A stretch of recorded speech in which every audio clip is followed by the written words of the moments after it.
Hotline now, 256-576-4977. That's 256-576-4977. Now, here's Scott and Drew. All right, and welcome in. With that, we do say happy Saturday morning, everyone. It is a special Saturday edition of Talkin Ball right here on 97.7 ESPN The Zone.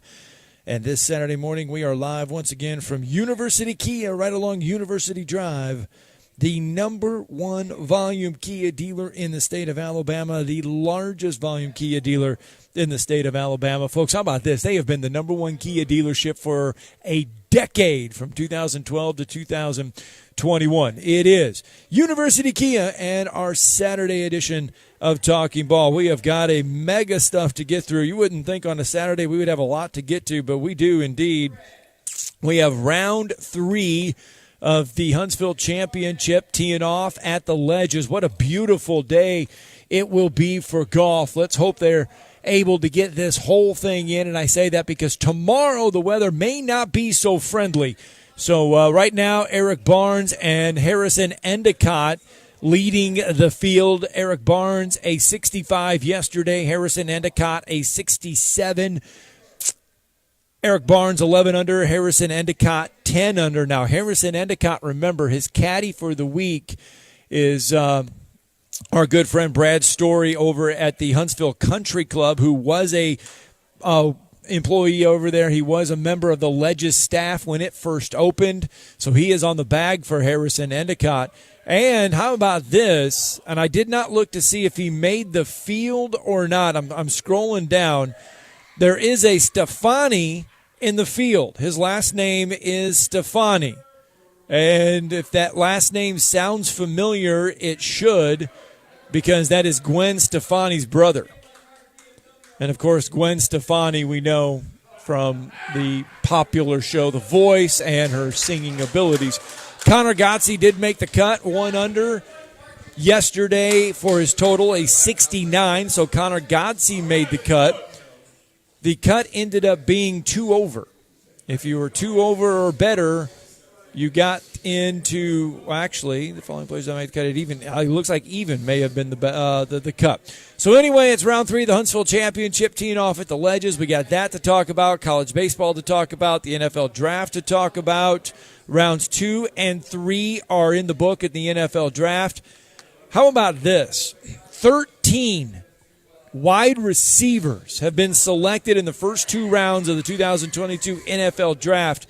That tied the 2020 NFL draft for the most in the first 2 rounds in the common draft era since 1967. While the 17 wide receivers selected in the first 3 rounds were tied with the 2007 and 1994 NFL drafts for the most 3 rounds since 1967. So a heavy call there for wide receivers for the first 3 rounds. Yeah, it was, and John Mechie went in round 2 to the Houston Texans, and so did his teammate Christian Harris. That was interesting to see Houston draft both those young guys. Harris didn't go to the 75th pick, so there was a lot of talk that he should have probably come back to school. But again, it's a good opportunity, and it's like Nick Saban tells his players when they decide to move on.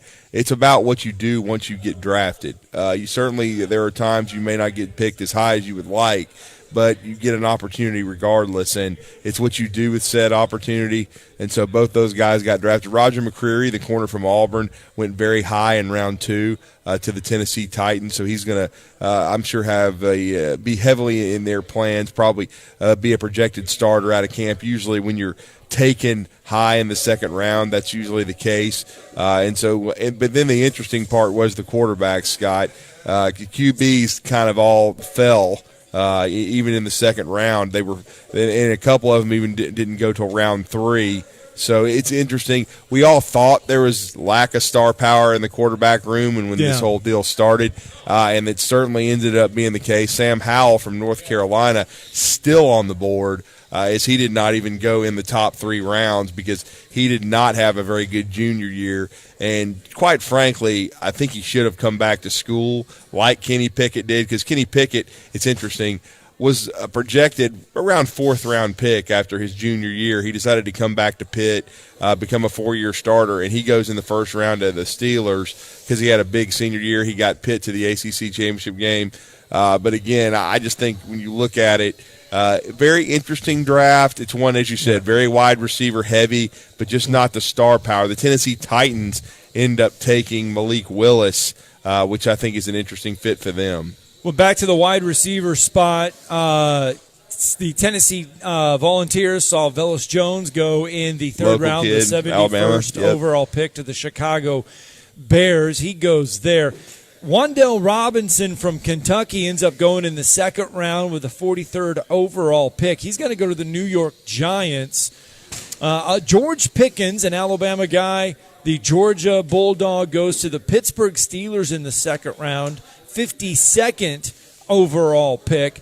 And South Alabama, Jalen Tolbert from South Alabama goes to the Dallas Cowboys in the third round with the 88th overall pick.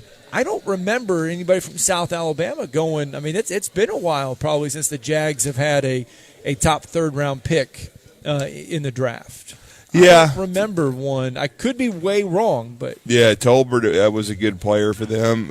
Saw him on some of those special Thursday night games and things of that nature, and he definitely made plays. There's no doubt about it. And I know they had some quarterback issues at times at South Alabama, but he was a very productive player, and that's a good landing spot for him there. But we'll see. I mean, I thought overall. When you look at it near the end of the third round, Matt Corral finally got drafted from Ole Miss, the quarterback. He went to Carolina, and the interesting part right before he went there is for a lot of the second and third round, there started being reports leaked out that Baker Mayfield might finally be on the move during the draft and that he may end up in Carolina, and then Carolina trades up and takes Matt Corral. So that kind of quelled that buzz. So we'll see still where Baker Mayfield ends up. There's still some speculation that he could end up in Seattle, but right now he's a man without a team because certainly we know he's not going to be back in Cleveland, and Cleveland may continue to be patient to see how the landscape kind of opens up, and they may even wait for a training camp injury of some sort before making a move. But I did think overall that when you looked at it, that Brian Robinson also went toward the end of the third round. I was very happy for him. I thought he might be a fourth or a fifth round guy and go today, but he went toward the end of the third round. It shows his production was respected, what he did at Alabama, and he went to the Washington Commanders. It was interesting. Alabama had 4 guys drafted in the second and third rounds, and they went to two teams, right, because Phil Mathis went in the second round to the Washington Commanders. So Fedarian Mathis and Brian Robinson both going to Washington, and that pipeline kind of continues. It seems as though Daniel Snyder, the owner, and their front office likes Alabama guys. They've taken many of them over the years. It's been a record-breaking draft for the Georgia Bulldogs. Yep. 5 defensive players from Georgia were selected in the first round. An additional 4 more were selected on day 2. So you had George Pickens, James Cook, Nakobe Dean, and Channing Tindall.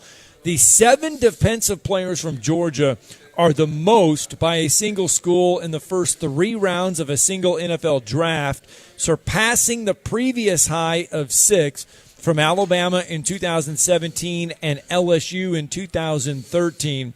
Georgia's 9 selections in the first 3 rounds of this year's draft. They're tied with Alabama for their 9 players in 2017 and 2020 for the second most players in the first 3 rounds by a single draft in the common draft era. Only LSU in 2020, which had 10 players, and Ohio State in 2016, which had 10 players, had more in the first 3 rounds. So Georgia players selected: Trayvon Walker, Jordan Davis, Quay Walker, Devontae Wyatt, Lewis Sine, George Pickens, James Cook, Nakobe Dean, and Channing Tindall. Are you surprised that Nakobe Dean fell as much as he did all the way down to the 3rd round? Yeah, a little bit. We went to the Eagles in the 3rd round, the 83rd pick overall. What started leaking out, and it's funny how all this stuff does that when a guy starts falling, is there was a wrist injury, I think, that they were claiming he didn't have fixed, and then he is undersized. I mean, he's not a Sam Mills. Of course, Sam Mills was a Hall of Fame caliber player that played for the Saints and the Panthers for so long, but he is considered on the short side. He's under 6 feet tall, and I think Quay Walker and some of his linebacker brethren, even Channing Tindall, those guys, and Tindall went toward the end of the third round to the Miami Dolphins. I think going in, I think with Quay and some of his teammates, that I believe that they were considered to have better measurables than Nakobe. Now, I'm not a big measurables guy. I don't care about all that stuff. I just watch the film, and if the guy makes a bunch of tackles, I think he's a really good player. I got into a debate with someone on Twitter about he said when you have the number 1 overall pick, you have to go with the most upside. And I was like, no, upside gets you fired. I was like, what you're trying to do is you're trying to get the best player. Upside means he hasn't played his best. Hello, okay? I mean, you're trying to get the best player in the draft if you're drafting number 1 overall. You don't draft the guy that was surrounded by, you just talked about it, 7 players from the defense, I believe you said. Yeah. That were drafted in the first 3 rounds. 7 defensive players in the first 3 rounds. First 3 rounds for Georgia, 7. And he was about the 6th or 7th best defensive player on that team, and you take him number 1 overall because he looks good in underwear and he runs a 4.5 140. That's not winning football. You have to draft the best player and the best fit for your organization. So, to me, it's a boom or bust situation. Trayvon, but you just said it, though. But do you think Trayvon Walker, though? For me, it's production. We look at it. We look at it, and we say the best fit for a team, the best fit. Jacksonville has so many holes, and it is hard to plug a lot of leaks with one player. You can't plug every leak with one player. I'm glad you said plugging leaks, because the best way to plug a leak is to protect your quarterback. Right.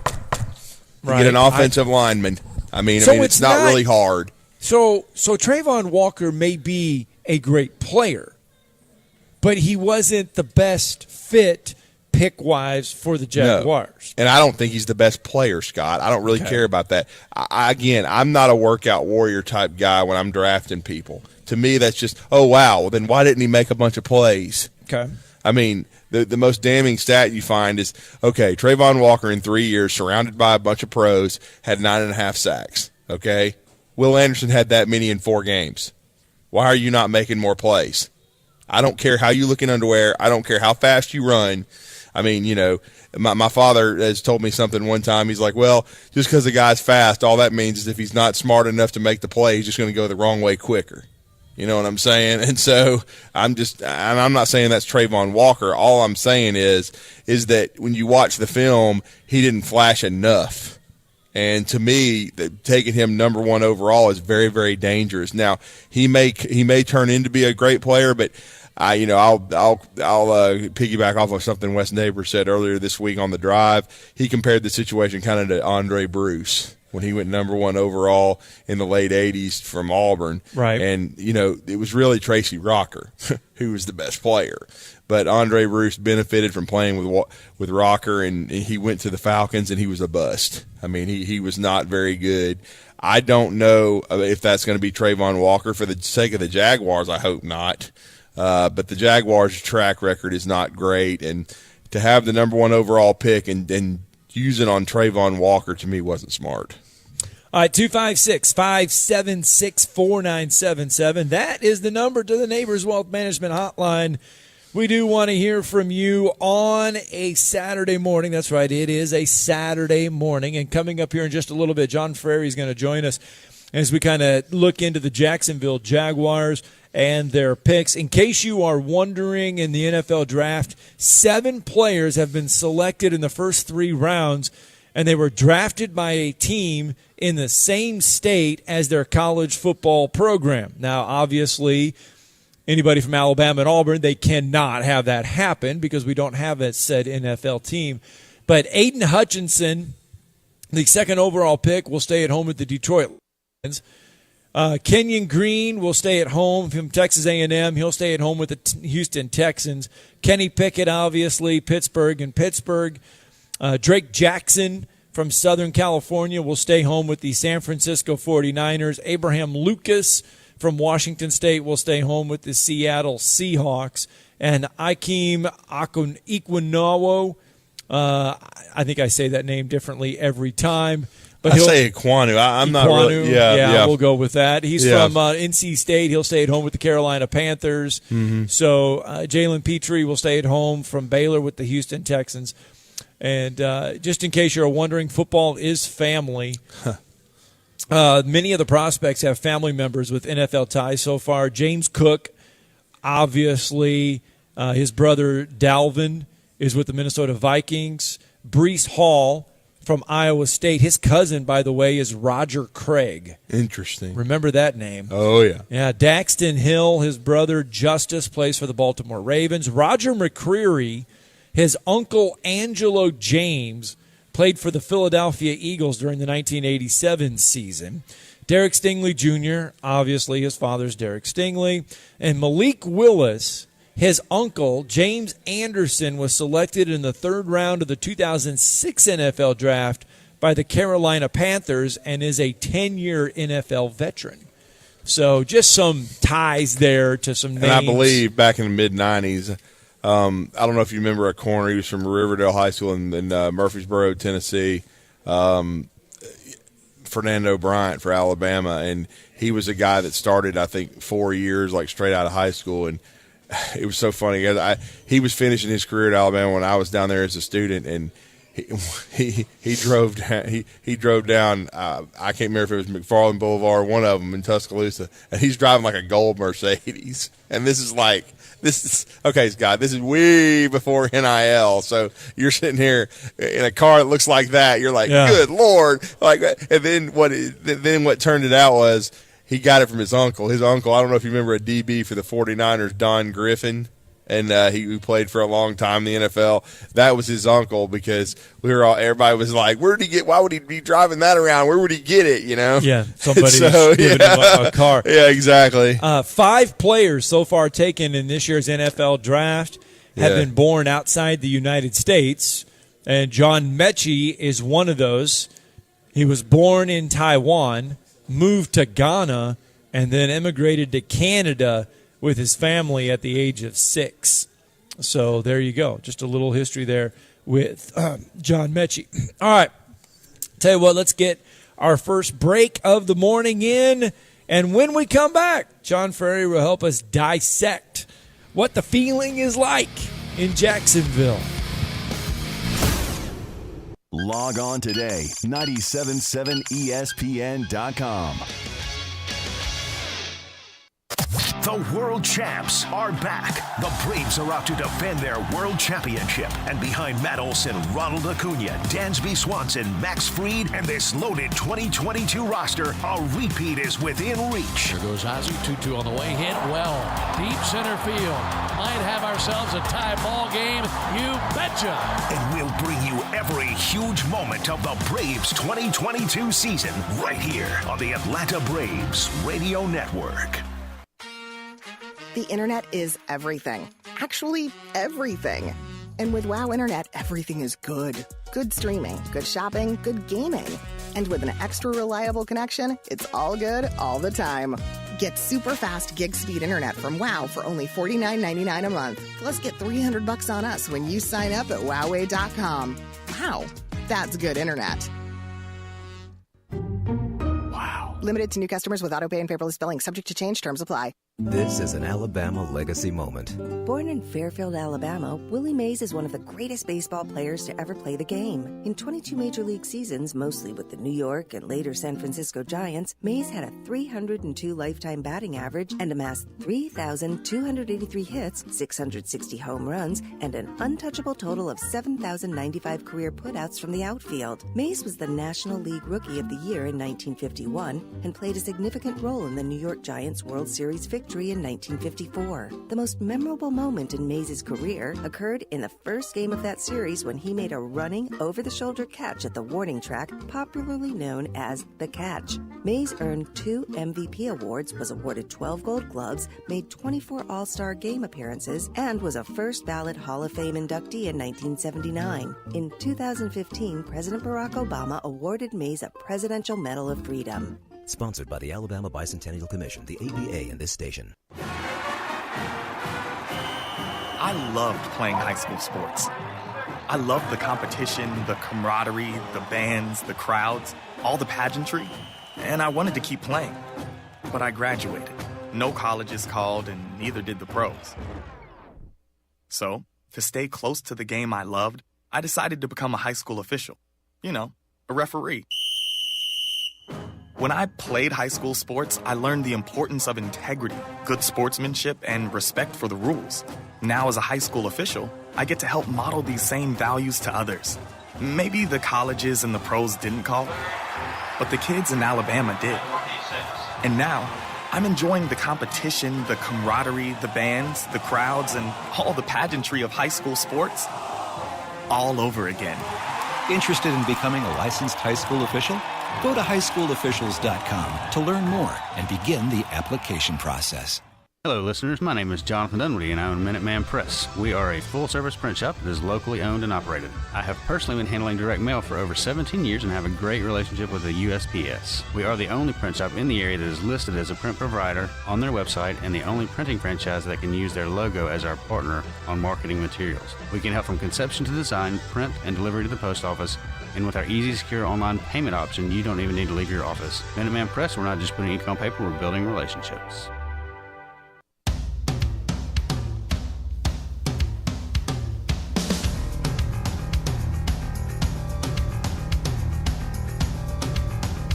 Indeed, welcome back. Talking Ball 97.7 ESPN The Zone. We are live on a Saturday morning.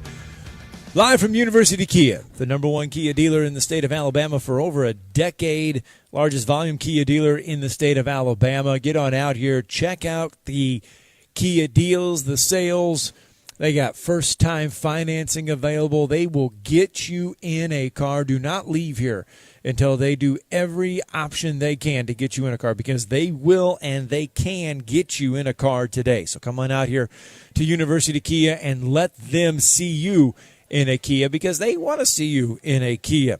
A lot of people want to see the Jacksonville Jaguars, I guess, maybe climb up the ladder a little bit, and they could have gotten themselves an SUV to put along that offensive line. Instead, they got themselves, I don't know, a Corolla.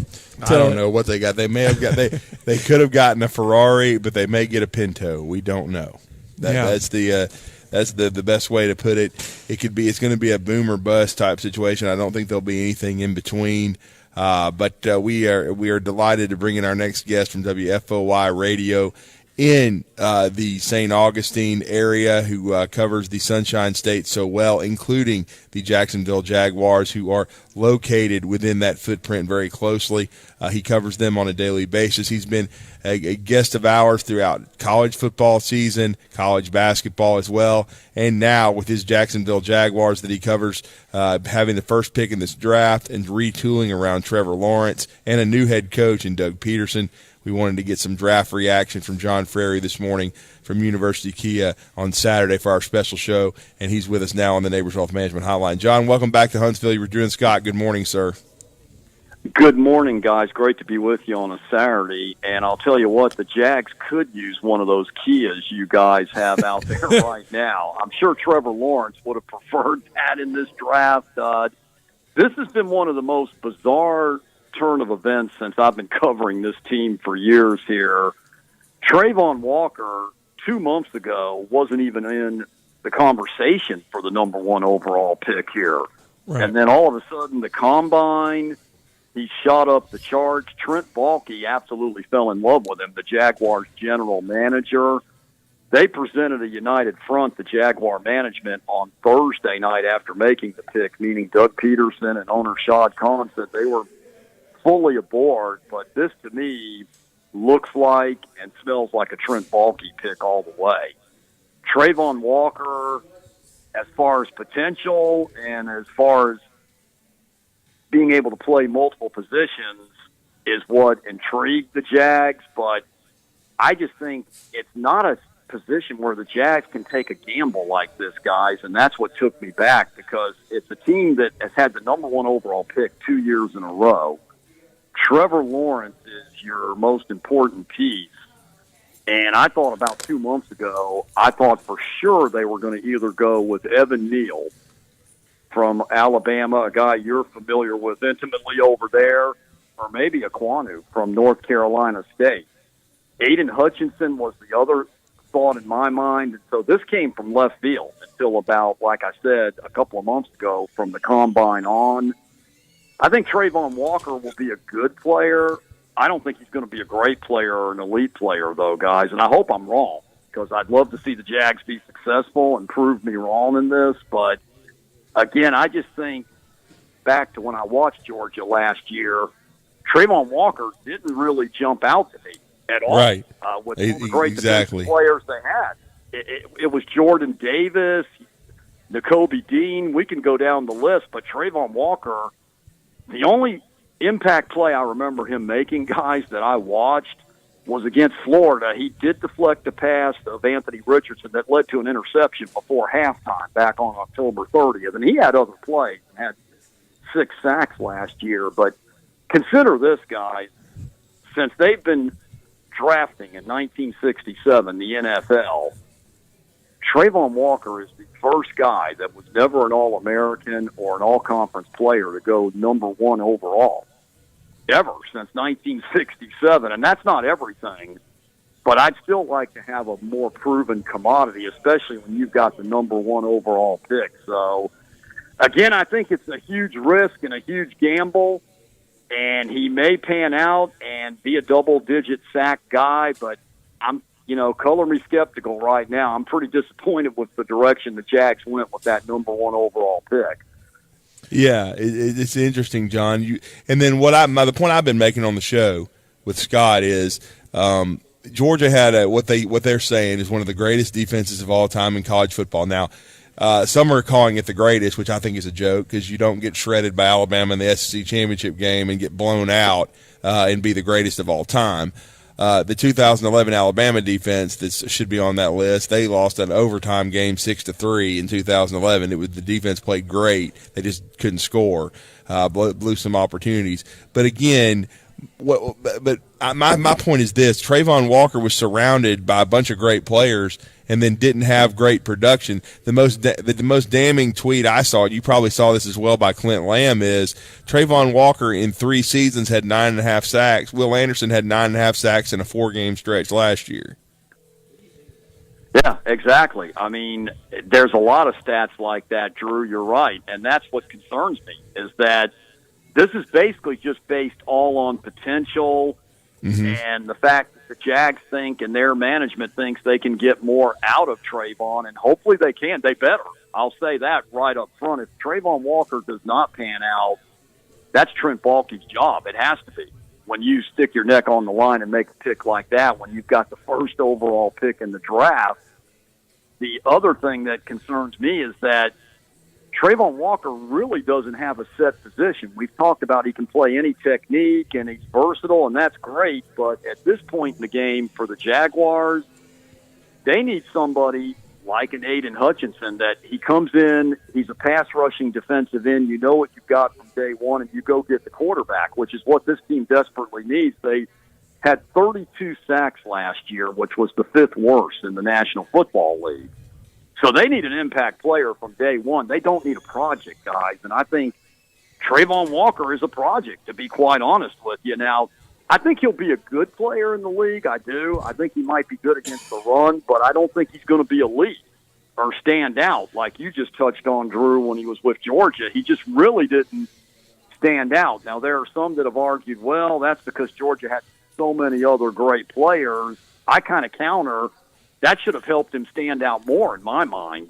And so that's why it's going to be interesting to see how this plays out. But I'm really surprised that at this point in the franchise's history, and as bad as the Jaguars have been, they were willing to take a risk like this and that the owner was willing to sign on to this. That shocked me that he'd be willing to sign on to take a risk like this, especially when you've got Trevor Lawrence.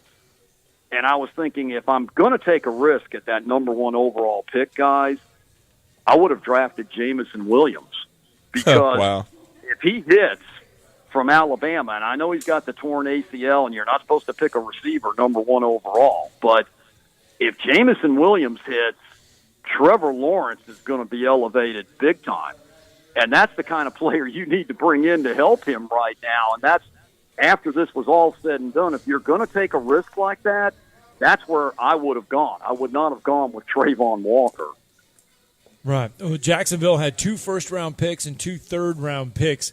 And so, John, really, defensive prowess is where they went. They went defensive heavy. Out of the 4 picks so far, 3 of them have come from the defensive side of the ball. So obviously Jacksonville felt like they needed some help there so far on the defensive side of the ball.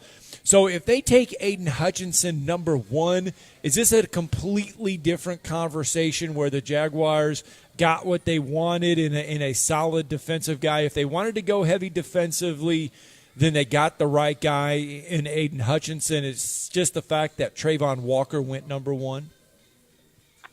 I think it is a different conversation. I don't think it's a totally different conversation, but I think you feel a lot better about it because of what Aiden Hutchinson did a year ago and because you know what position he's going to play and what you're getting. As far as Devin Lloyd, the second pick in the first round that I haven't touched on yet, I did like that move. Jacksonville traded back up in the first round late on Thursday night. They gave up a second, a fourth, and a sixth-round pick to go up there and get him at number 27 from the Tampa Bay Buccaneers.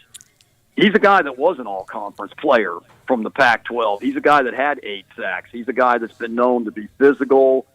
He can cover in space, and he can also tackle against the run very well. So I like everything he brings to the table, guys. He's a great leader from what we have seen. He'll be 24 years old when the season starts. And he's just more of a polished player and a proven commodity. And that's the type of guy I think the Jags need to be drafting, not a project like Trayvon Walker. But getting back to your question, I do think it's a much better conversation, and I think Jaguar Nation probably feels a heck of a lot better if they had selected Aiden Hutchinson and taken everything else the way it still played out, overtaking Trayvon Walker, which is where they are right now. Well, John, and I wanted to tell you, too, it was interesting to watch Ekwonu and Neal slip. They went back-to-back picks to Carolina and New York. So obviously the run on tackles took a few more picks than we anticipated. But I'll go this far. If I were going to be the Jacksonville Jaguars and I was going to take a defensive player number 1 overall, my favorite defensive player in this draft went 4th overall to the New York Jets. I would have taken Sauce Gardner, but the thing is, I don't think we've ever seen a corner go number 1 overall. I still think from a value standpoint, Jacksonville should have taken a tackle. They could have even maybe traded back, but I think the problem is I don't know that there was a lot of interest to trading all the way up to the top because there was not considered a slam dunk franchise-changing player in this draft. But again, if I were the Jacksonville Jaguars, I think Sauce Gardner may be the best defensive player in the draft. He may well be. And you touched on the conundrum, Drew, that the Jags were in this year. There wasn't a head and shoulders elite player that stood above all the rest, meaning one that you'd be willing to give up a king's ransom to go up to number 1 and get. So Jacksonville couldn't really trade out of the spot, so they were kind of pinned into the spot. If there's ever a bad year to have the number 1 overall pick, this was probably it. And Jacksonville got that. Now, of course, they hit the roulette wheel last year with Trevor Lawrence, but this was the opposite end of the spectrum this year. So that's why I don't think they could have traded back. I think they probably looked around. Trent Baalke stated there were no offers. There was nobody calling them for weeks leading into the draft with anything. So they were kind of handcuffed there. But I go back to what you said a moment ago, the offensive tackle. I think this is a situation where Jacksonville should have gone offensive line with that first overall pick in the situation they were in. They did just extend Cam Robinson on the left side. You could have brought Evan Neal in. He could have been your right tackle. He's played multiple positions, as you guys know. He could have even slid inside for a year if you needed to do that. Or you could have gone Aquanu and played him at tackle or guard. And I think that would have been a much safer, a much more productive way to go. And then what I would have done, guys, and I said this on my show, I would have traded back up, but I would have looked to get one of the premier wide receivers for Trevor Lawrence. While I'm happy with Devin Lloyd, I think the better way to go for Jacksonville would have been to go back up and maybe get either Jamison Williams, which the Detroit Lions did at number 12, or try to get Garrett Wilson or Olave, one of those premier wide receivers to help Trevor Lawrence in his sophomore year here, year number 2. I think Devin Lloyd's going to be a very good player. I really do, but that's what surprised me about this whole thing was that Jacksonville went defensive, and it gives you the point of view that their management thinks they've got enough weapons for Trevor, and I clearly don't. I mean, I know they went out in free agency and got Christian Kirk, Zay Jones, a couple of wide receivers. They got Evan Ingram at tight end, but they don't have enough guys, and I still question whether they have a clear-cut number 1 wide receiver. And I know they paid Christian Kirk a huge contract, $72 million, a bunch guaranteed, but I still think they needed to go out and get a burner in this draft, a premier wide receiver, and even another tight end. We're down to the 5th round now because Jacksonville doesn't have a 4th-round pick unless they trade back up later this afternoon. You're not going to find anybody premier down there. Once in a while, you'll find a guy that hits, but statistically, the odds are you're not. So I think what they got is what they're going into for Trevor Lawrence as far as weapons next year. And again, I just think this whole thing is a huge gamble, starting with Trayvon Walker. Well, you do look at it, and when it comes to the NFL draft, this is where some of your smart GMs make their money. Yeah. Because, you got that Jacksonville has a 5th-round pick, 2 6th-round picks, 3 6th-round picks, and 2 7th-round picks. You can get a player in those rounds that can be a player. And like you said, I mean, it's kind of like hitting the lottery, though. You're going to have to get lucky. Does Jacksonville then go heavy offensively now, do you think, in this back half? Or will they stay with their theme and stay heavy defensively? I believe they have to go heavy offensively in the back end of this. Myself, I'm not sure if Tolbert was taken from South Alabama, probably a young guy you're familiar with, a wide receiver that was mentioned. Yeah, he went in the 3rd round. Jacksonville. Did he go? Okay. Yes, so he did. He's gone. So, you see, most of the receivers Jacksonville had on their board are all gone now, but I think you still have to look to add another piece to that group for Trevor Lawrence. And as you just mentioned, they got a lot of draft picks where they can package together, and if there's a guy they see available in the 4th round, go back up and get that individual and try to help, because not all of the 6th and 7th round picks, even if you stayed put, guys, and used them all, not all those players are going to make your roster anyway.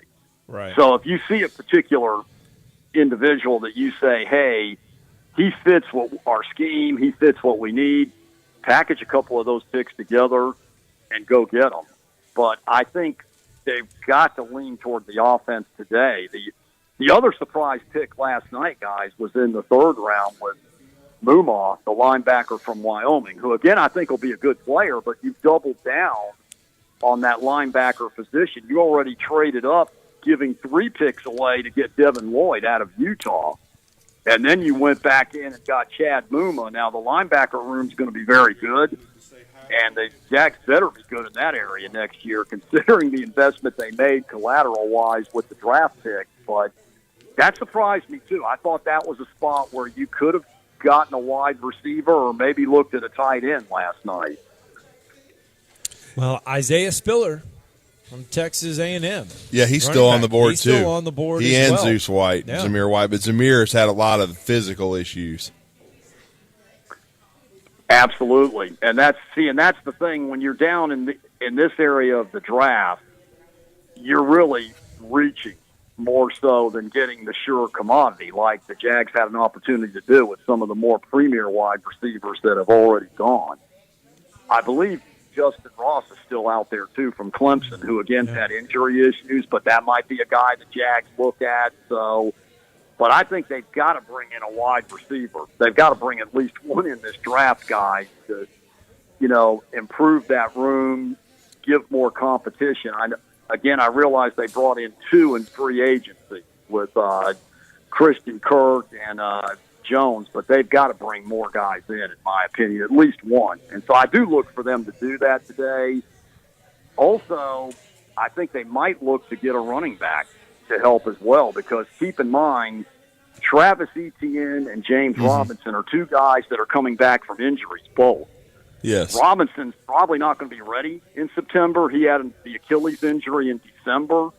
And then Etienne's coming back from the Liz Frank, which he's about 80 to 85%, we've heard. So he should be ready by September. But again, you don't really know what you have with these guys coming back from injury. So I think bringing in a running back would also help this room and enhance it, just in case you're going to need somebody if these guys aren't ready to go at the beginning of next season.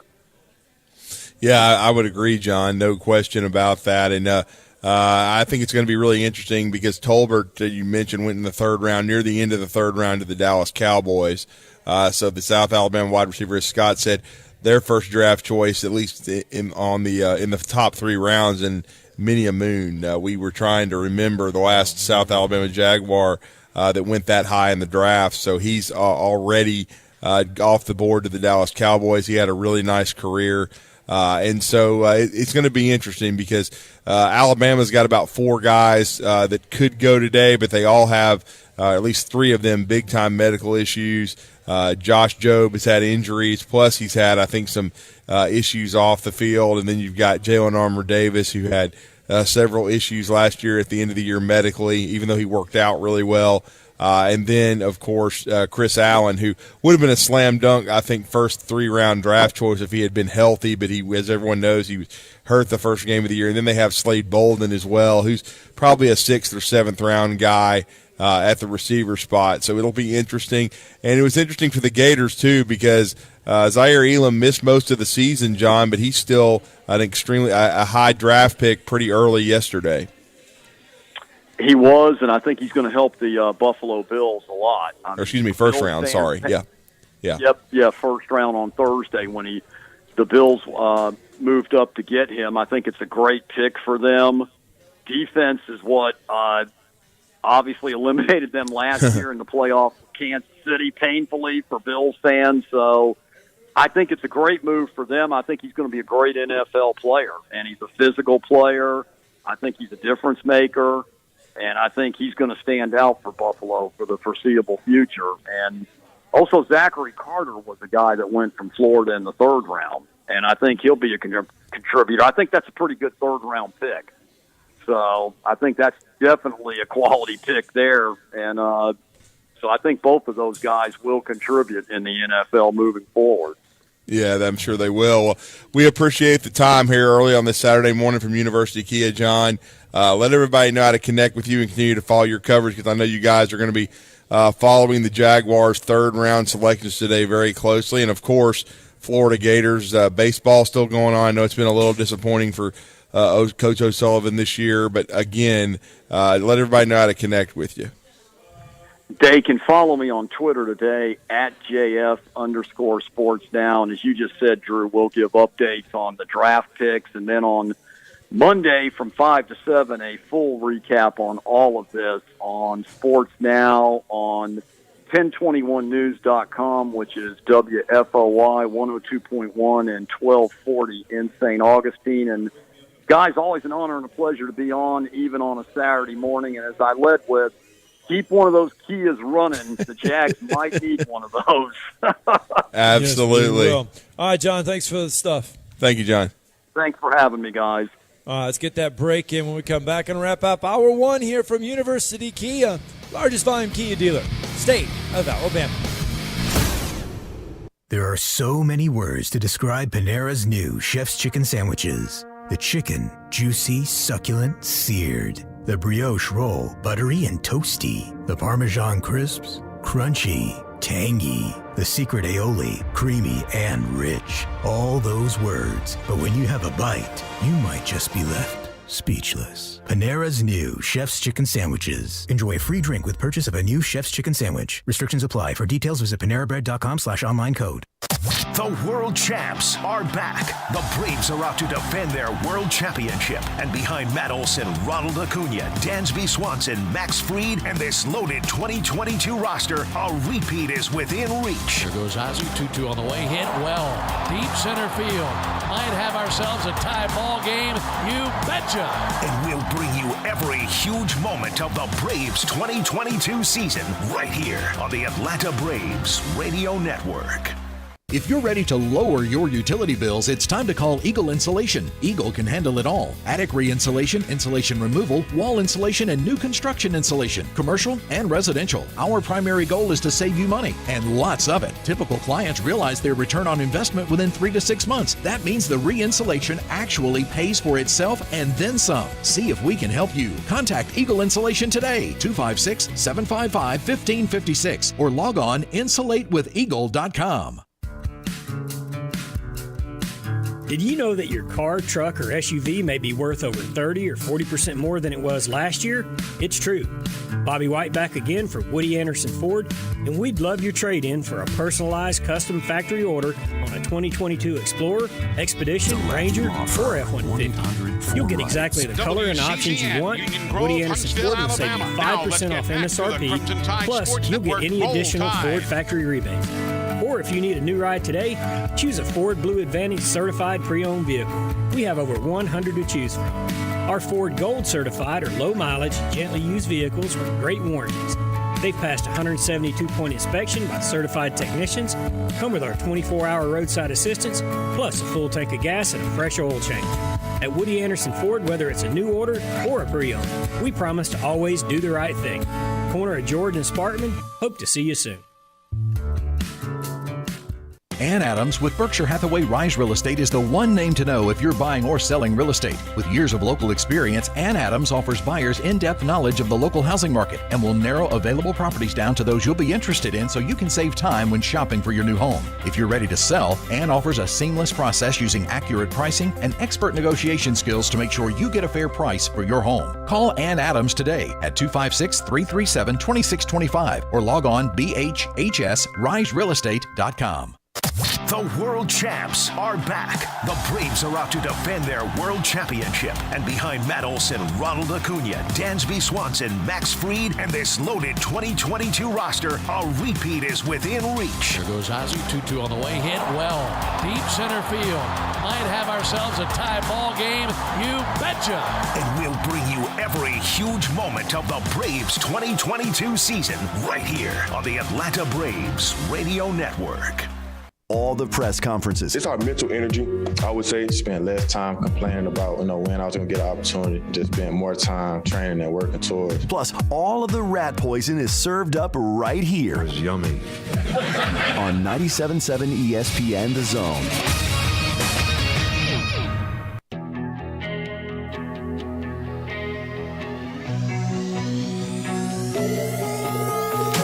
Welcome back. Talking Ball 97.7 ESPN The Zone.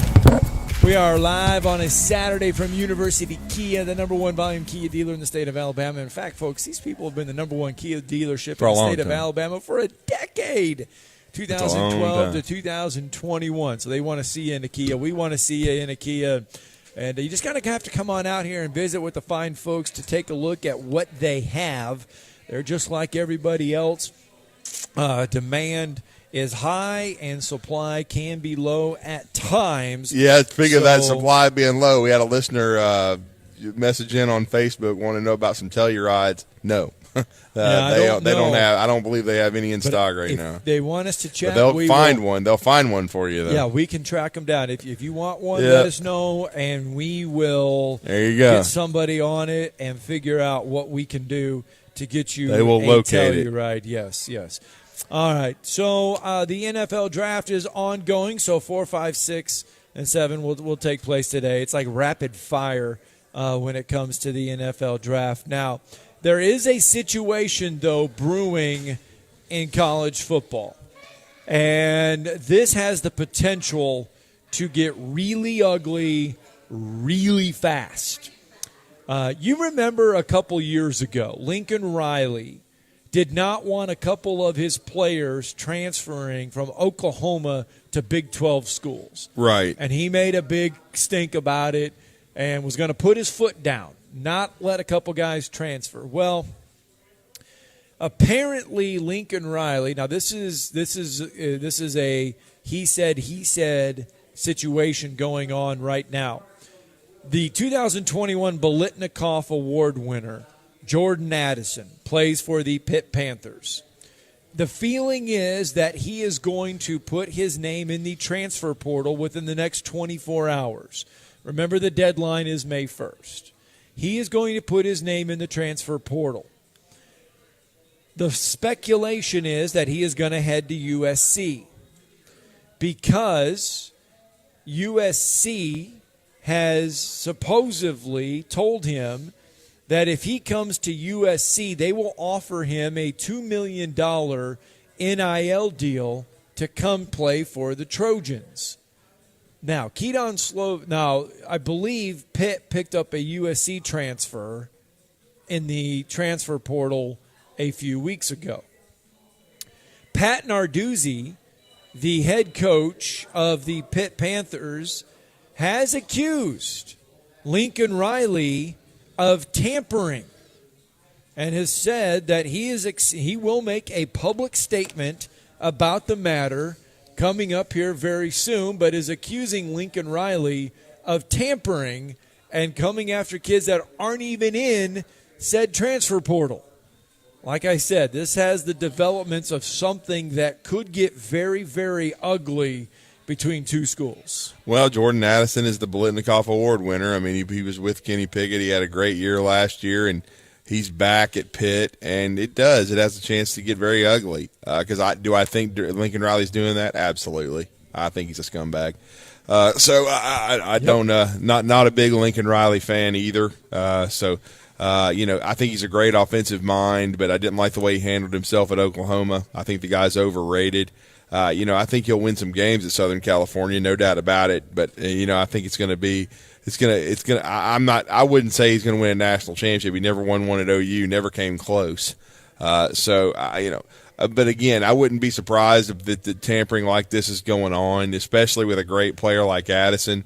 I'm sure they're telling him Pitt's not going to be able to give him the ball. But they got Keaton Slovis, remember, who has a lot of experience from Southern California. Ironically, USC picked up a Pittsburgh transfer. Yeah, and that's the thing. Pitt picked up the USC transfer. USC is not supposed to have any contact with Jordan Addison. No, they're not because he's not in the transfer portal. Exactly. And so, these media reports started coming out late last night toward the end of the third round of the draft. And so and of course I had people on Twitter debating me saying that, Congress is not going to get involved. The government's already said they wouldn't. If there's enough people complaining, man, it's going to change a lot of things. And I don't think that 90% of college coaches like where college football is headed with the way NIL is being handled and with the transfer portal, because it's going hand in hand, because you're promising a guy $2 million in NIL to bail on his other school. I mean, that's totally tampering. And once Jordan Addison's name goes in the transfer portal, if it does go in the transfer portal. And today it has to go in by tomorrow. Yeah, he's going to appear, and all of a sudden, guess what? He's going to commit to USC. Yeah. And it's not because he woke up on a Saturday morning and said, I'm going to put my name in the transfer portal, and then on Tuesday going to end up at USC. That deal was already done before he put his name in the transfer portal. And see, the thing is, what Pat Narduzzi's doing, and I don't blame him. I'll use an old, Barney Fife quote. He's trying to nip it in the bud and keep his player, and I don't blame him. And he's also throwing shade at Lincoln Riley, who I'm sure is doing something underhanded. Because I mean, look, I don't think Lincoln Riley cares. He doesn't care, and it's just like when he and his agent the whole time from mid-season on were negotiating with Southern California, getting ready for him to leave OU. So again, like I said, I don't like this for college football. Certainly Alabama's been aggressive in the portal, and there were some, Louisville was some folks were irritated with the way that went down with Tyler Harrell and accusing Alabama of tampering. But that kid was a graduate transfer. He could decide to leave regardless. He had a degree in his hand. And when you look at his logic, the kid is coming from a place where they didn't have a sophisticated offense, couldn't get the ball in his hands enough for him to be a high draft pick. He's wanting to go somewhere where they can take advantage of his skills. Addison, it's a little bit of a different deal. Right. Yes, he lost his first-round draft pick QB, but you've got a guy like Keaton Slovis back. Mark Whipple, I believe, is still the offensive coordinator. The system should be the same.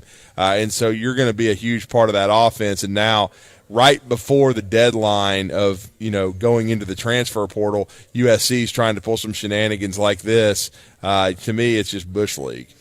All right, that is going to be just about time for hour one to be done here on Talking Ball. And it's like I said, that situation there is not going to get any prettier between USC and Pittsburgh. I don't see those two scheduling a non-conference ACC Pac-12 game in the near future if indeed the young man does end up a USC Trojan. All right, it is hour one done. Hour two going to get underway here. It is 9:58. The next group of tee times at the Huntsville Championship set to go off at 10:03. John Vanderleen and Patrick Fishburne, they're going to be the ones up next. Your leaders, they will not tee off until 12:37 on the ledges. We'll update you more from the Huntsville Championship coming up here in a minute. But kicking off hour two, talk a little more transfer portal, SEC baseball. We are at the home of the number one Kia dealer in the state of Alabama for the last decade, University Kia, on a Saturday morning.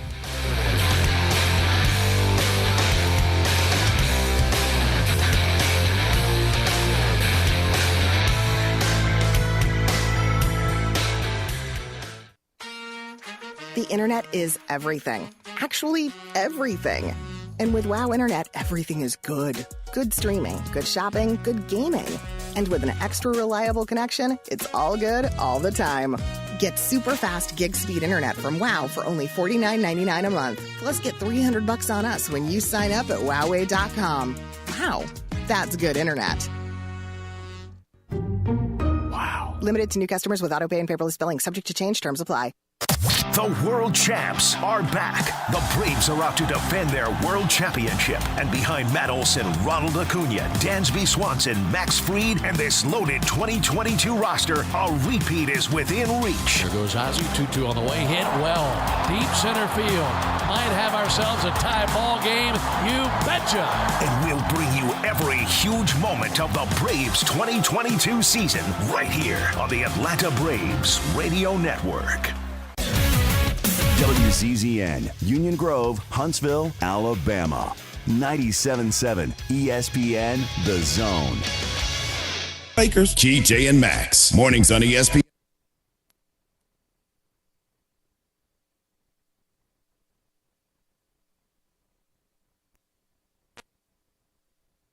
This is SportsCenter. Hello there. I'm Mark Robbins. The Memphis Grizzlies set a little history on their way to a second round of the NBA playoffs. Friday, Memphis trailed Minnesota by 10 going into the fourth quarter, rallied, won by 8 to take the series in 6 games. That's a record third victory in the series for the Grizzlies when trailing by double digits going into the fourth quarter. An achievement, of course, as it is to win any postseason series. But Memphis head coach Taylor Jenkins says his team can't continue to play this way. Hopefully we learn from this, understand moving forward. It's only going to get harder. How we're going to continue to find our best basketball for the full 48 minutes. But you may play with a lead, you may play with a deficit, but whatever it takes to win, our guys have shown that they're able to do that. We just got to continue to build on that. That's Grizzlies head coach Taylor Jenkins. The Sixers will open up their second round series in Miami Monday without Joel Embiid. Their MVP candidate suffered a fractured right orbital bone and mild concussion Thursday in the series clincher in the first round against Toronto. The NBA playoffs resume Sunday here on ESPN Radio, a doubleheader starting at 12:30 p.m. Eastern with Milwaukee at Boston, followed by Golden State at Memphis. 5 Mets pitchers combined to no-hit the Phillies Friday, 3-0 the final. First no-hitter in the majors this year, second in the Mets' 60-year history. And three rounds of the NFL draft are complete. Third round quarterbacks taken. Desmond Ridder by Atlanta. Liberty's Malik Willis goes to Tennessee, and Ole Miss grad Matt Corral taken 94th by the Carolina Panthers. Draft continues here on ESPN Radio, noon Eastern. Keyshawn, J. Will, and Max. Yeah, they were always committed to Jalen Hurts. I think there was a lot of smoke. The AJ 97.7 ESPN The Zone.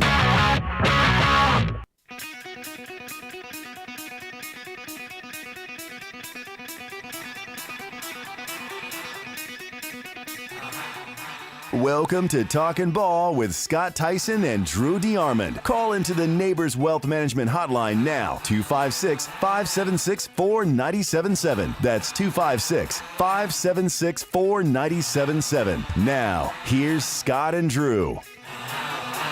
It is hour 2 of Talking Ball, 97.7 ESPN The Zone. Scott Theisen, Drew DeArmond with you until about 10:55 this morning. That is because Alabama baseball will follow us. The Tide on the road still taking on South Carolina. And the Alabama drops a game again last night, 2-1. So they'll go for a series W, not a series W, but they'll go to try to salvage one game in the series this afternoon as they take on South Carolina. Other scores from last night: Florida downs Kentucky 9-2. Tennessee hit 6 home runs as they demolish Auburn last night, 17-4 in the opener of that series. Vanderbilt all over Texas A&M, 11-1. Missouri, Mississippi State gaining some momentum. They win 13-4. LSU over Georgia 6-2, and Ole Miss upsets Arkansas last night 4-2.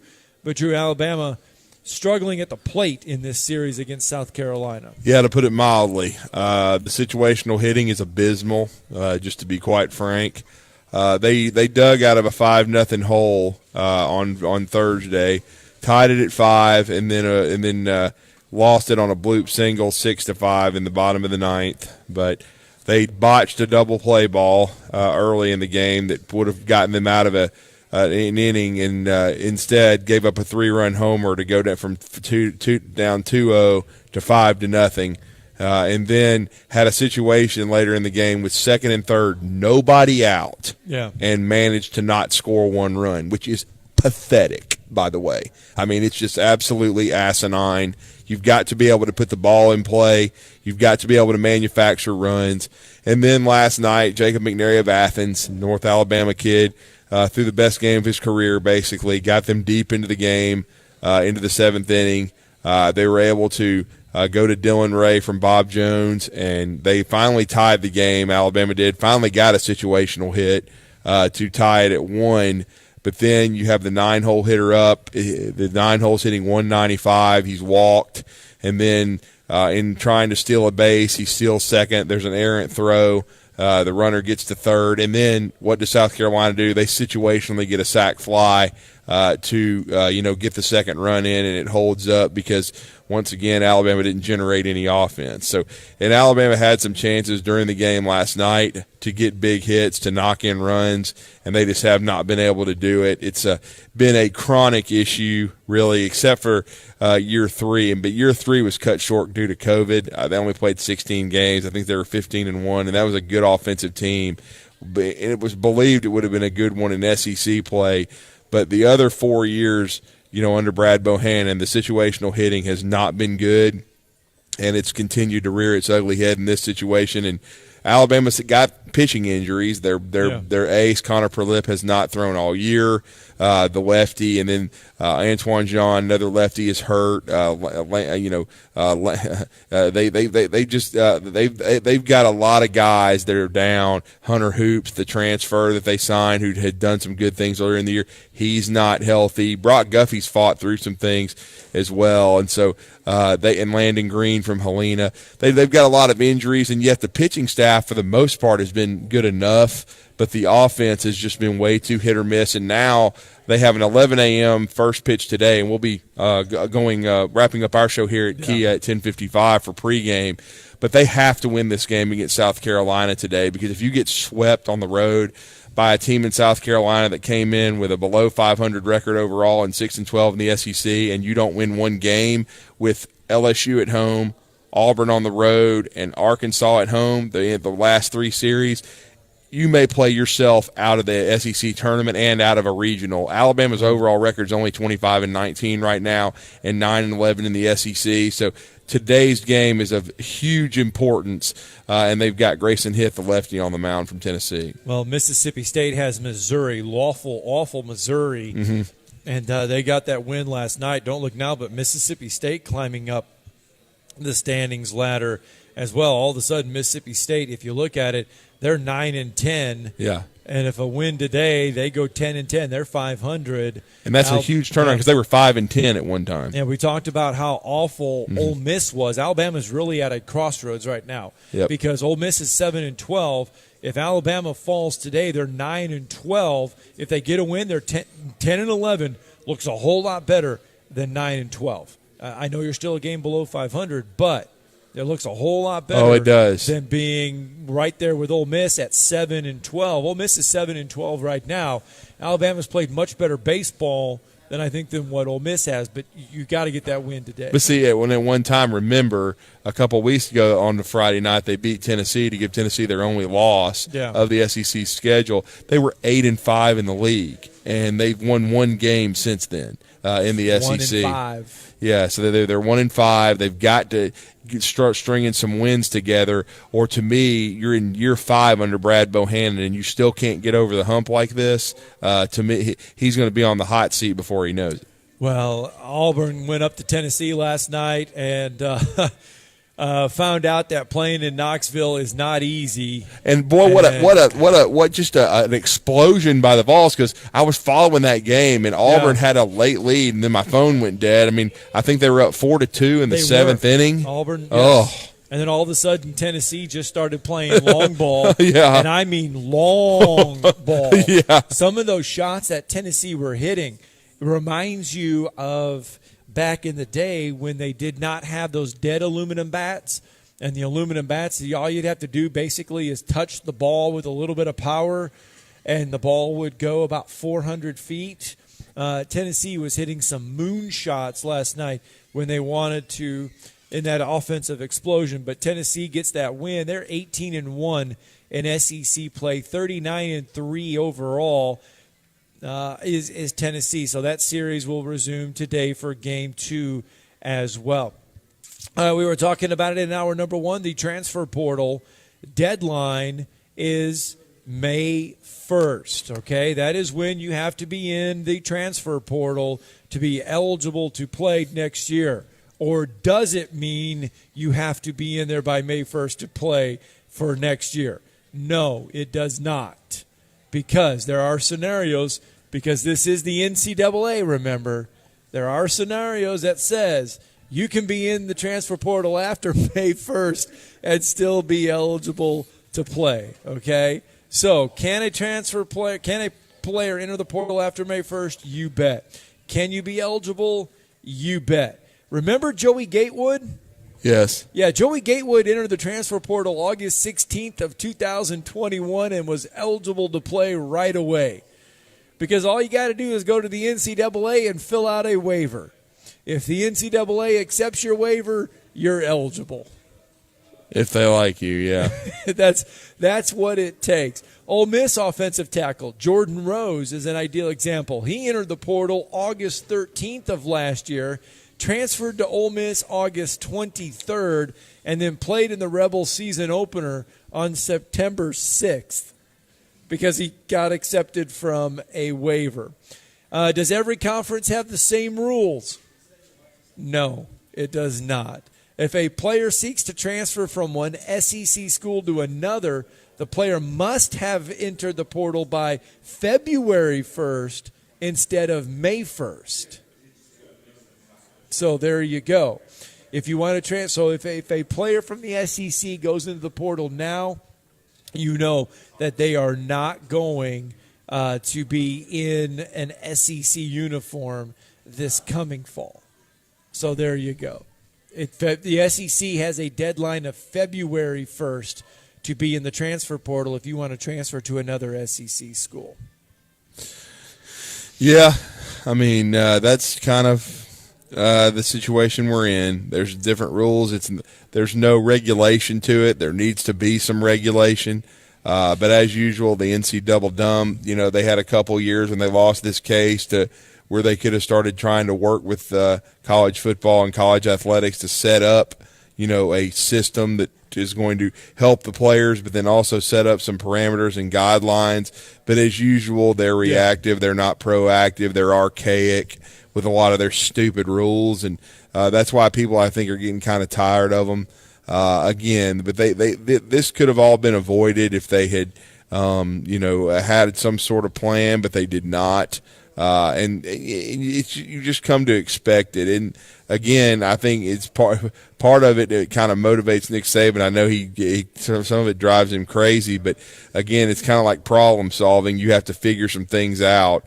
And right now, I was told this week that Alabama is behind on NIL just because of, what you just talked about, $2 million to a receiver like Jordan Addison, supposedly that USC is trying to basically poach him. Alabama has started high tide traditions. They're going to try to evenly disperse that money. I was told that with the system Alabama is now trying to get off the ground, it certainly is a slow start, but they hope to have it rolling within 12 to 24 months and have really have a situation, especially when things hopefully get regulated, that'll be one of the model ways to do this as far as systems to be set up. But again, when you've got Texas A&M out here, when you've got Texas out here, when you got USC, even Tennessee, basically just trying to go out and buy players because they've stunk for so long and been irrelevant, because basically that's what they've been. The four schools I just told you, I don't give a damn how much money they've got, how many championships they've won in the past. A&M hasn't won anything since 1939. Right. Okay, zero, zilch. Texas hasn't done anything. Mac Brown, had a horseshoe up his rear and won it in 2005. In that great game over USC. And again, Mac won a lot of games. He had a really good program. But besides that national title, Texas has not won anything since basically the 1960s. And then you go back and you look at Southern Cal. They've won some. They had a really good run under Pete Carroll, but even that's been over 10 years ago and was more early 2000s. So they've been kind of going through the abyss. And then Tennessee, we know since Nick Saban came to town, they've been having one anvil dropped on their head after another. They're trying to be aggressive. But again, this is not what I think everybody intended it to be. You didn't want to see kids getting paid $8 million. I mean, they deserve to get compensated. I've always said that. I've said it for 25 years. Right. But I never thought we would see a situation where kids are making over $1 million a year to play collegiate athletics. To me, that's not what the NIL was created to do. It was created to help the players and created to help them establish a name, image, and likeness and a brand, but not for that kind of money while you're playing collegiate athletics. To me, I don't mind seeing them getting paid even six figures, but this kind of money is just kind of out of control. All right, 256-576-4977. You can get in on the Neighbors Wealth Management Hotline. There are a few guys on the board still that will get drafted in the NFL that still have a chance to make money, where making money is part of said lifestyle. If you look at Alabama guys that are still on the board, Drew, let's go over I believe there's still 5 or 6 more. Christopher Allen, Jalen Armour-Davis, Josh Jobe, LeBrian Ray, and Slade Bolden. Round 4, 5, 6, and 7 are today. I'm glad you brought up LeBron's name because I haven't. I mean, that's a good point. Who's going to hear those names? Is LeBron going to hear his name? I doubt it. 4, 5, 6, and 7. Because he just wasn't healthy enough, Scott. He said he doesn't have a ton of film. He doesn't have a ton of stats. He got hurt basically back in 2019 against South Carolina and had a hard time getting back on the field. I think he'll probably have to be an undrafted free agent and make a team that way. I still think he can have an NFL career. We've seen guys do that. But you're right. He's probably the fifth guy but see, the thing is, of those 5 you just mentioned, 4 of them have extensive medical issues. Right. Josh Jobe has had some this year and throughout his career. He's also had some issues with his emotions and some and things maybe from the neck up, the way he handled. And then Jalen Armour-Davis, a guy that had a lot of issues with his hip and injuries and tore an ACL early in his career at Alabama. And Chris Allen, he got hurt, with a strip sack against Miami, and he also missed a year earlier in his career, had to redshirt because of an ACL injury. So those guys, and then LeBron Ray on top of them. When you think of LeBron Ray, you think of Chris Allen, you think of Josh Jobe and Jalen Armour-Davis. All 4 of those guys are talented, right, but they've all had a ton of injuries. So it's going to be interesting to see if a team takes a flyer on them. I certainly hope LeBron gets drafted. That would be a really cool thing, say, if he was drafted in the 6th or 7th round. But he just doesn't have a ton of tape. That's why I thought he might come back for a COVID year, but he did not. I guess he's figured he was healthy. He's just going to make a run at it. Yeah. So we'll see. And I know he went to one of the All-Star games, maybe I think the East-West Shrine game out there to try to get some film and get on the field. And then Slade Bolden. Slade is what he is. I mean, he was a decent punt returner, a good slot receiver, but he's more quick than he is fast. He ran a 4.65, basically 40. I still think he can play in the NFL as a possession-type guy. We'll see. But if he gets drafted, I think it'll be in the 6th or 7th round. So, it could be that all 4 or 5 of these guys, and I guess I should say 5 with LeBron, all 5 could get drafted, or we may only see 1 or 2 of them get drafted. It's going to be really an interesting day for Alabama. Auburn has a couple players still that have not heard their names. Zacoby McClain really and good Smoke player. Monday. Yeah, Smoke I never was that enamored with. I thought, he basically, the nickname was Smoke and Mirrors. I thought he never made a ton of plays. He was a decent player. I love Zacoby McClain. He was the heart of their defense last year. I think he'd be a really good pick for somebody in the 4th or the 5th round. Really productive linebacker, really good player. But again, I thought Roger McCreary was a much more productive player than Smoke Monday. I know they played different positions, one a corner, one a safety, but McCreary made a lot of outstanding plays. Remember that he had the strong Iron Bowl, and he's already off the board, as we said, early in the 2nd round of the Tennessee Titans, and I think he'll probably be a plug-and-play starter. But again, we'll see. But, I just right now it's going to be really interesting to see if at least 4 or 5 of these guys at Alabama that you just mentioned get drafted. I think they all have the potential in the NFL team, and I think at least 4 of them probably deserve to get drafted. But the 2 that are probably the iffiest to me are Chris Allen, just due to how healthy is he, because he missed the whole season. And then LeBron Ray has got such an extensive injury history. Still a good enough player, but just not a lot of film. All right, I tell you what, let's get our break in, because when we come back, we'll go back to SEC baseball talk. We're going to run it all down. We're going to talk some more SEC baseball when we return. Log on today, 977ESPN.com. Listen to The Drive with Wes Neighbors and Steve Moulton. You were a young coach once, and you were hired by a future senator. I have to talk to a lot. How about that? He comes on our show a lot. Did you ever think he'd be a senator? You know what? I was one of the few people that always did. Tom, hey, me and Tommy Tuberville were graduate assistant coaches. We went to Kentucky Fried Chicken. We got the 4-piece dinner, and we fought for the breast. And I'm going on radio right now saying most time I got it. But you know what? I'm very proud of Tommy. Listen to The Drive, weekdays starting at 5 p.m. on 97.7 ESPN, The Zone.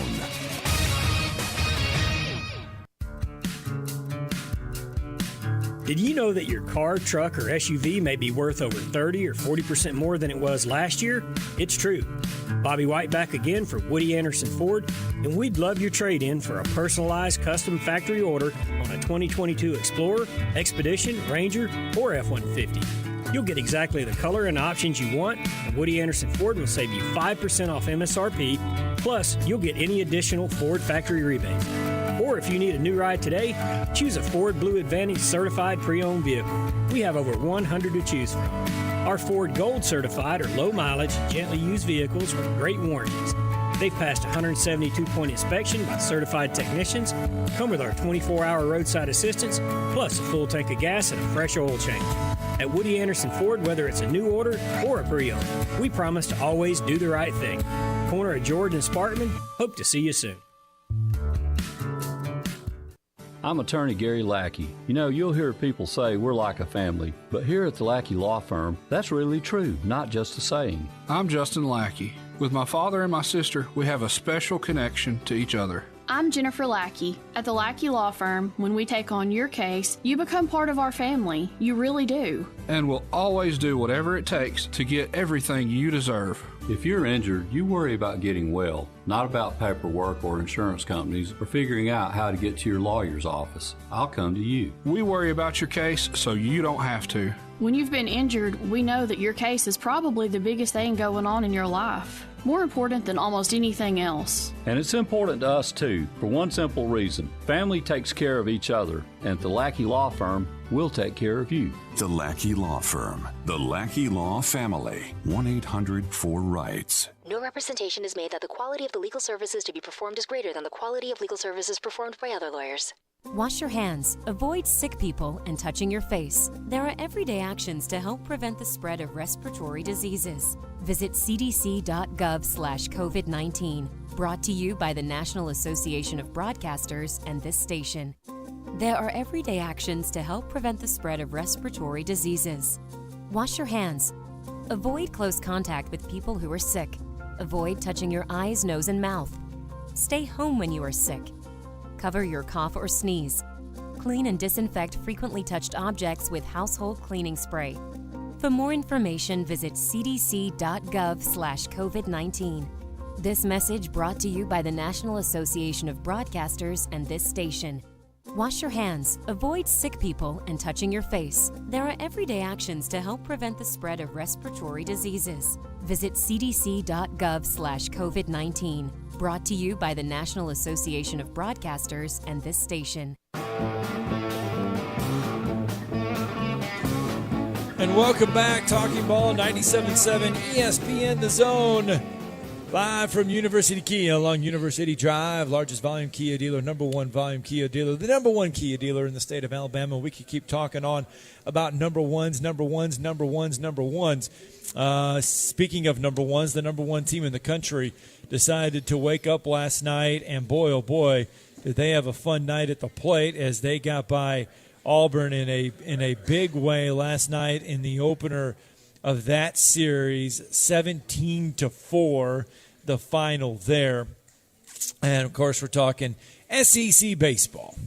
Yes, we are. We're talking it with our next guest. He's been good enough to join us this morning on the Neighbors Wealth Management Hotline. Their YouTube channel is one of the fastest growing in all of the sports media.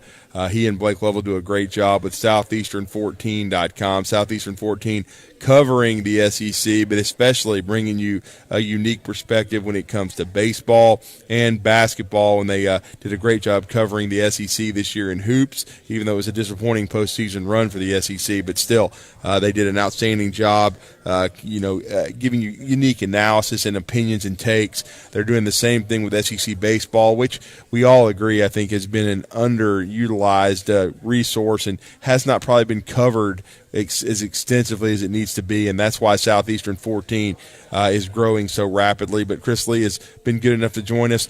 He's also the publisher of VandySports.com, part of the Rivals Network, but we always enjoy talking with him, and he's joining us this morning on the Neighbors Wealth Management Hotline. Chris, how are you? Excellent. Thanks for having me on, and thank you for the nice words. Absolutely. You guys do a great job, and SEC baseball, it's hard to believe. It flies by, but we're almost into the final 3-weekend series. We're going to wrap up a few today, including in Columbia, South Carolina. Alabama going to take the to the airwaves here for us in about 25 minutes or so, pardon me, but 20-25 minutes. But Alabama kind of backed themselves into a corner. They were 8-5 at one time, Chris, but this league is unforgiving.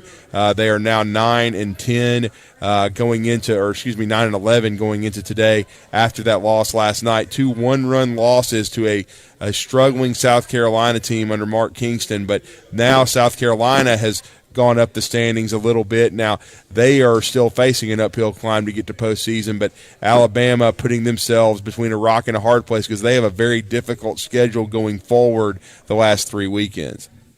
Yeah, they do, and they really needed to get a couple of wins in Columbia, although I kind of called this ahead of time. Carolina's been really good at home. Yeah. Taking down Texas and Vandy, and Noah Hall has been so much better for them lately, and Will Sanders is an ace-type pitcher. He's not had a great year, but he's one of the more talented guys. Could wind up as a first-rounder or second-rounder. Neither would really shock me. I mean, look, there's no easy games in this league. It's not like a really weak team. I know Missouri is 5-13, but Missouri is still in the top 50 by most of the computers. Kentucky is probably the worst team in the league, maybe, or in that discussion. Kentucky has taken a series from TCU and one from Georgia. I just think that there's no easy way out for anybody unless you're Tennessee. They're just demolishing everything in their path at this point. But for the other 13 teams, you don't take anything for granted. And South Carolina has moved into sole possession of fourth in the SEC, which I don't think anybody would expect it a couple of weeks ago. And you're right, Alabama kind of, I think it's the quintessential bubble team after the first couple of games. It's got some good wins. The conference mark is good enough, but you look at the schedule after this, LSU at Auburn and Arkansas. Certainly Alabama can win a couple of those series, but, boy, I don't know that anybody's got a tougher remaining schedule than those guys after this weekend. Yeah, you look at it, and all of a sudden, we were kind of going through some of the standings a little bit, and it's been a kind of one of those up and down years for Mississippi State defending the national title. But all of a sudden you look, and they're just a game below 500.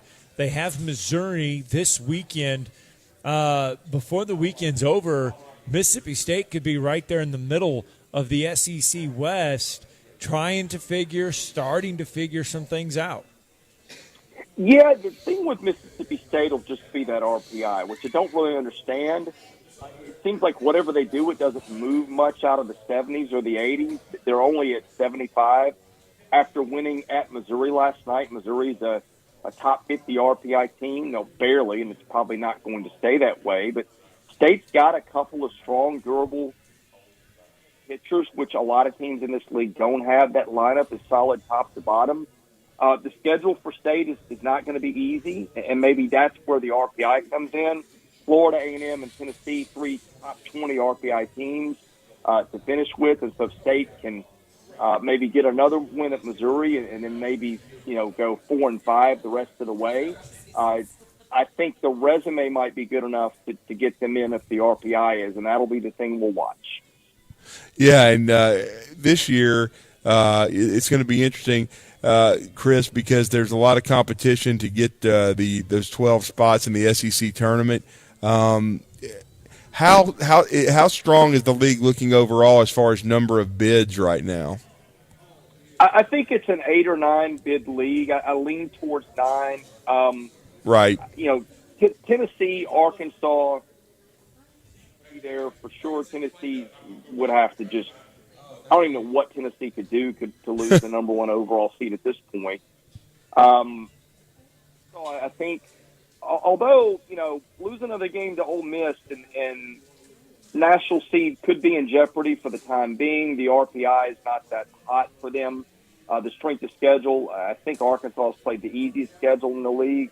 Although at Auburn, Vandy, the next 2 weekends, you win those 2 series, you probably sew that up, barring a collapse at Alabama. Auburn is in really good position to make the tournament and maybe host if it can get a win in Knoxville. 2 home series coming up the next 2 weekends. Georgia, I'm convinced, is at this point, and I don't mean to disrespect Georgia because it's got a good team. I think the record is more smoke and mirrors than when you start to look into it than you'd like. But the RPI is top 5. I mean, certainly they're a host right now. LSU's a better team than people think. Vandy's a better team than people think. The season ended today. I think both those teams might host. So that's potentially 6 hosts right there. If A&M wins today, they're probably hosting ahead of Andy right now. So I think you've got 5 or 6 hosts. You've got Alabama still in the fringe of the discussion, or maybe not the fringe, but right in the middle of it. State we talked about, and Florida with that RPI. The record's not very good, but at Mississippi State, at Missouri, South Carolina to close, in addition to 2 games at home against Kentucky. I don't think anybody's got an easier schedule the remaining way than does Florida. So I think you've probably got 10 teams, and heck, let's say Ole Miss takes another game from Arkansas. Then we start talking about Ole Miss. I think you've got 11 teams right now that maybe have some shot to make it. 11 are not going to, but 9 will not surprise me. You look at the standings, and you look at it, and you mentioned it. You kind of alluded to it earlier, just how good Tennessee has been playing. And if you're Auburn, you're coming into Game 2. I mean, you played Tennessee pretty close for most of that game last night. Then all of a sudden, Tennessee just explodes and puts 17 runs on the board. How do you look at it from an Auburn perspective going into Game 2 today against Tennessee? And if from your Tennessee, I mean, how amazed are we that they just keep this machine rolling? Well, Tennessee's been doing this lately. The first 5 or 6 innings, the bats are quiet, and then it just explodes in the bottom 2 or 3, which is what happened last night.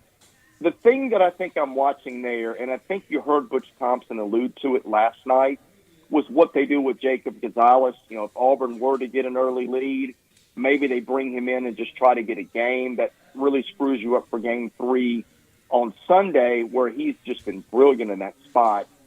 In a day and age where everybody's throwing 95 and hard sliders and things like that on top of it, Gonzalez is more of a soft tosser, relatively speaking, but he's just been so good. He throws strikes. He keeps hitters off balance. I think that's the thing to watch. I still think Auburn's got a chance to get a game here just because it can hit a little bit. Drew Beam has started to struggle a little bit on Sunday for Tennessee compared to what he's done earlier. Struggle would be relative. But I think Gonzalez gives him a chance to get a win there. I don't know if it's today or tomorrow. No, the other thing to watch is Auburn had a couple of major pitching injuries last night. Hayden Mullen, yes, their starter, hurt his arm, and Blake Burkhalter has maybe a hamstring injury. They hit him pretty hard. He's kind of been their in-game guy. I know the numbers haven't been pretty, but if you break them down, I'd say he's been good more often than he's been not. A couple of bad outings. They've really inflated that ERA. But pitching's the thing with Auburn, both going into the next 2 days and then really seeing where that settles with those 2 guys after the weekend. Yeah, it really is. If Auburn could get one game with their 2 home series coming up, I think it would be significant for Butch Thompson. Those guys, that explosion was unlike anything I've ever seen, Chris, because I was at a high school baseball doubleheader last night, and in the first round of the 7A playoffs, shout out to the James Clemens Jets. They eliminate Huntsville 4-3 and 2-1. Give them a lot of credit for that. And Bob Jones and Jared Smith also move on as they swept the Sparkman Senators. So, but again, when I saw the final score, my head just about exploded because I could not believe, just like the Tennessee Bats, you're talking about a 4-2 deficit, and it was I think in the 7th inning. And then when I see the final score, I couldn't believe what I saw.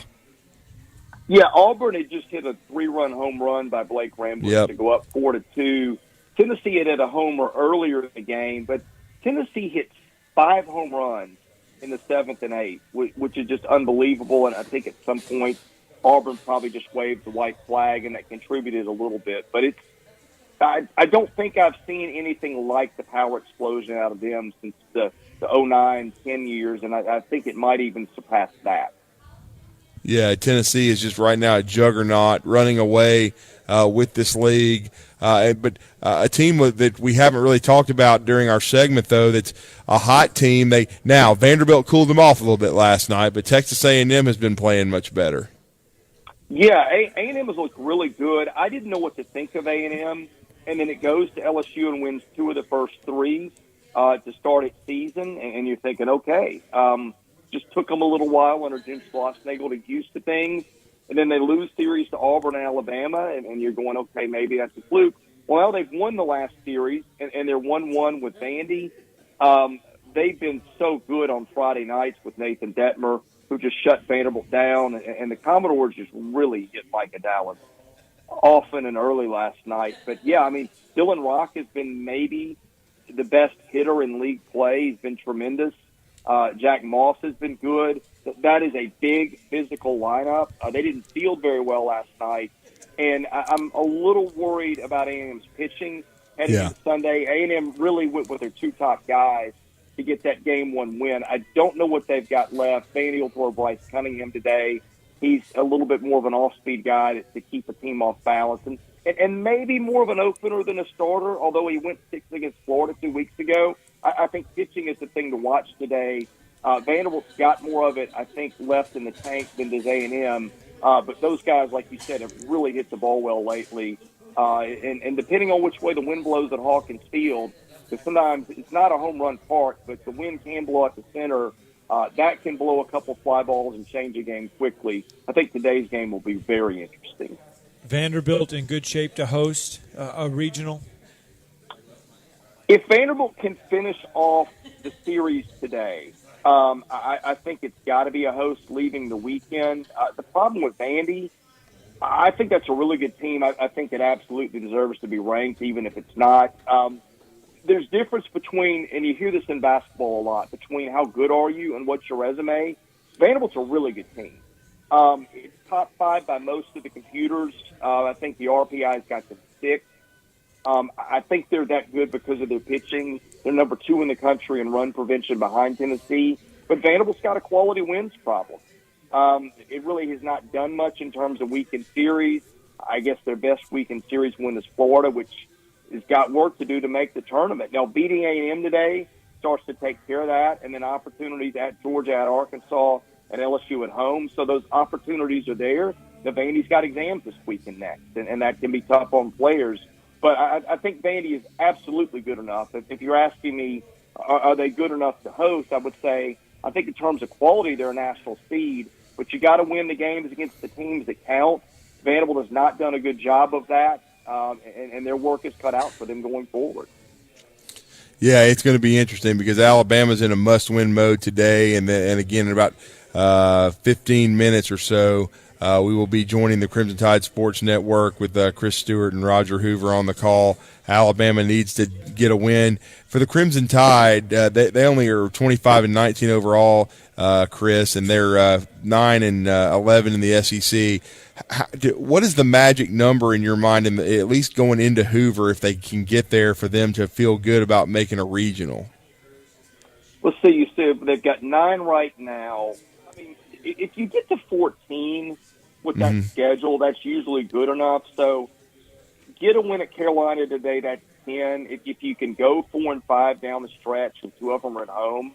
And Alabama's been pretty good. The starting pitching and the pitching overall has not been outstanding, but I feel like it's been consistent. I feel like the lineup, it's not one of the better ones in the league, but I look at stuff like how many base runners have you generated and what do you do to get runs in? They're the worst in the league at that. And that tends to start evening out after a while. I don't know if Alabama's maybe not good enough to be a regional team or just a little bit unlucky. But, you know, the bottom line is win a game today. If you can go 4-5 down the stretch against LSU, Auburn, and Arkansas, that RPI is it's mid-40s right now. It's only going to get better. To me, it's getting to 14 wins because I think if Alabama gets there, given the teams that will have beat to do it, it's hard for me to see them getting left out. No doubt. Well, Chris, we appreciate the time. Thank you for joining us once again and talking some SEC baseball. You and Blake Lowell do as good a job as anyone in the media at covering the Southeastern Conference week in and week out. And let everybody know how they can connect with you at Southeastern 14, and of course follow your coverage on VandySports.com. Yeah, go to southeastern14.com. We try to recap the games every night during the weekends. Just a very short blurb that you can read it in 1 5-minute sitting to keep up with what goes on at the league. We do power rankings midweek. We also rank the top 14 position players and the top 14 pitchers. I don't think anybody's doing that, so that's kind of interesting to do every week. And then we have our YouTube channel where we have most of our content. It's mostly been basketball-centric, but we're starting to talk a little bit more baseball, and we'll be doing that going forward. We'll be on top of things We'll be on top of everybody's hosting situation, and can these teams get bids to the tournament? And, of course, when the postseason comes, we'll be on top of that. So I think if you love SEC baseball and you like to see some analysis of it, you'll love what we do. Thank you, Chris. Thanks, Chris. Thank you. Let's get our final break in. When we come back, your tomorrow's headlines today: state baseball, playoffs, Braves baseball, and a story that you're going to want to hear. Too unreal to believe. Isn't the story of the prodigal son an amazing story? Basically, a rowdy boy who literally wished his father dead ran away and consumed his wealth with hard and fast living. Yet the father looked for his return every day, and when the boy got tired of eating pig slop, he decided to return. What did the father do? As soon as he saw that boy, he ran to him, threw his arms around him, and killed the fatted calf for a great celebration. Hey, I'm John Dees, pastor of the Cross Point Church. If you're looking for a church home, come see us, smack dab across the street from the YMCA in Madison. There are so many words to describe Panera's new Chef's Chicken sandwiches. The chicken, juicy, succulent, seared. The brioche roll, buttery and toasty. The Parmesan crisps, crunchy, tangy. The secret aioli, creamy and rich. All those words, but when you have a bite, you might just be left speechless. Panera's new Chef's Chicken sandwiches. Enjoy a free drink with purchase of a new Chef's Chicken sandwich. Restrictions apply. For details, visit panerabread.com/online code. Adopt US Kids presents What to Expect When You're Expecting. A teenager. Learning the lingo. Today I'm going to help parents translate teen slang. Now, when a teen says something is on fleek, it's exactly like saying, that's rad. It simply means that something is awesome or cool. Another one is totes. It's exactly like saying totally, just shorter. As in, I totes love going to the mall with Becca. Another word you might hear is jelly. Jelly is a shorter, better way to say jealous. As in, Chloe, I am like so jelly of your unicorn phone case. You don't have to speak teen to be a perfect parent. Thousands of teens in foster care will think you're, rad just the same. To learn more, visit adoptuskids.org. A public service announcement brought to you by the U.S. Department of Health and Human Services, Adopt U.S. Kids, and the Ad Council. In football and in finance, the best offense is a good defense. Neighbors Wealth Management has joined forces with Alliance Group to provide Alabamans with world-class financial service on both sides of the ball. Get the expertise to grow your wealth and protect your assets all under one roof. Give us a call and let's work together to turn your personal financial franchise into a perennial powerhouse. 256-469-2324 or visit us at neighborswealthmanagement.com. That number again is 256-469-2324 or neighborswealthmanagement.com. Attention life insurance owners. Do you have a policy with cash value and haven't had a review since you purchased your policy? Did you forget who the agent is? Your policy may be at risk as interest rates have fallen and remain at historical lows. Contact the experts at Neighbors Wealth Management to get a free policy review and know where you stand. Call us at Neighbors Wealth Management, 256-469-2324, or on the web at neighborswealthmanagement.com. That's Neighbors Wealth Management, 256-469-2324, or on the web at neighborswealthmanagement.com. Here's a list of what we have. The Crimson Tide Sports Network. Ding. The Atlanta Braves Radio Network. Ding. Madison Academy Football. Ding. UAH Basketball. Ding. The SEC Radio Network. Ding. The College Football National Championship Game. Ding. The SEC Football Championship Game. Ding. NBA Playoffs. Ding. MLB Playoffs. Ding. And that's just the starting lineup. Ding. Ding. 97.7 ESPN, The Zone. That fact is important for you to know. When we say local, we mean local, not Birmingham. Loser. We are the only sports talk station in Huntsville. It's all right here. 97.7 ESPN, The Zone. You've got a magical glow.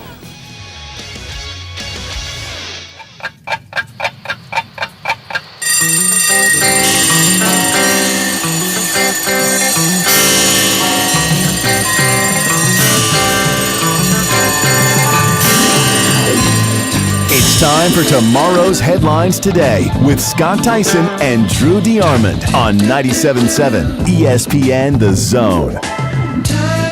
Welcome back. Talking Ball, 97.7 ESPN The Zone. It is your tomorrow's headlines today. The Atlanta Braves get a win last night on the diamond. The Braves taking care of the Texas Rangers 6-3. So the Braves now 10-11 on the young season. And high school baseball going on all across the diamond. It was the opening round of the playoffs for the Class 7A squads, and it was the second round of the playoffs for Class 6A.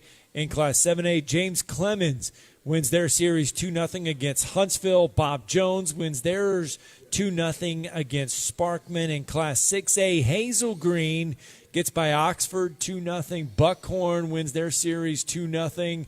Coleman and Chelsea will play Game 3 today. Hartselle wins their series 2-0. Madison Academy and Corner will have Game 3 today at 1 o'clock. And then Russellville wins their series 2-0 against St. Clair County. Westminster Christian and Etowah will play Game 3 today at 1. Madison County and Jacksonville will play Game 3 today at 1. Brooks and North Jackson. Brooks wins that series 2-0. Elkmont wins their series 2-0 over Hoax Bluff. Keeps going on and on. Decatur Heritage wins theirs 2-0 over Section in Class 2A. Class 1A, Lindsay Lane over Raglan 2-0 in that series. So just some high school baseball hitting the diamond. Plenty of high school baseball. Yeah, you got to give credit to the Jets. I was there last night. They got it done. They were down 3-0 in Game 1 till late, and came back, had a big inning to tie it at 3. I believe it was the 5th inning that they tied the game, and then they ended up finally winning it in extra innings 4-3, and then win and then make a dramatic, nice, diving catch out in the outfield to end Game 2 in 7 innings and win that 2-1. Hit a big 2-run homer in the 6th inning to finally take the lead and break a scoreless tie. It was a very tense game, but they go over to Huntsville High, get 2 big wins, and they advance. Bob Jones also advances, and in the next round, it'll be difficult, but the JC Jets will face number 2 Hewitt Trussville, and I believe they're going to host them. And then Bob Jones has to travel to Vestavia Hills. Vestavia upset Tuscaloosa County on the road last night. So, but both those area schools win in 7A. So, congrats and kudos to them. And as we all know, 7A has one less round because, as you just talked about, Scott, some of those situations where Hazel Green wins, Buckhorn wins last night, those were already second-round matchups. But regardless, in every class coming up this coming Friday night, in just a few days, those are going to be quarterfinal matchups for everybody going forward in high school baseball. All right, so that is your high school baseball stuff. I think we got all of the scores from around this area. Just want to make sure that there's none that we left out. Lauderdale County wins their series 2-0 over Collinsville last night. Phil Campbell wins their series 2-0 over Plainview. Mars Hill Bible will have Game 3 today at Spring Garden. Of course, Mars Hill Bible led by former Major League Baseball standout, former UNA standout, Josh Willingham. Yes, he's the head coach there at Mars Hill. Eider wins their series 2-0 over Southeastern. And Hackleburg falls to Covenant Christian. Covenant Christian wins that series 2 games to none. All right, I told you we had a story to close out the show. It's not sports related, but let me just tell you, when I saw this story, Drew, I could not help but laugh because all of us probably have a fear of this happening in our lifetime at some point. There was a lady who was visiting the Olympic National Forest. Mm-hmm. She dropped her cell phone in a public outhouse. Yep, I've heard this story. She tried to pick up her said cell phone. She tried to get it back. She disassembled the seat and the housing, could not get it back. This is when things took a turn for the worst. She used her dog leashes to support her. Eventually, she took the leashes, and it failed. She fell into the vault head first. Yep. She attempted to get out of it for 15 to 20 minutes, tried to crawl out of said vault, could not, ended up having to call 911 to rescue her out of the vault. of the porta potty after rescuing her cell phone? Yeah. Probably related to Jimbo Fisher in some way. How would that relate you to Jimbo Because Fisher? manure comes out of his mouth every day. You know, heck, she took a first dive into the manure. Yeah. What you'll do for your cell phone. I saw that and I thought, how many of us have used said odd houses or porta potties at some point in our life and have thought to ourselves, I sure hope my phone does not fall down the now I know it's called the vault, so now I know that much. Yeah. I did learn a little bit. Hope I never see one. A porta potty?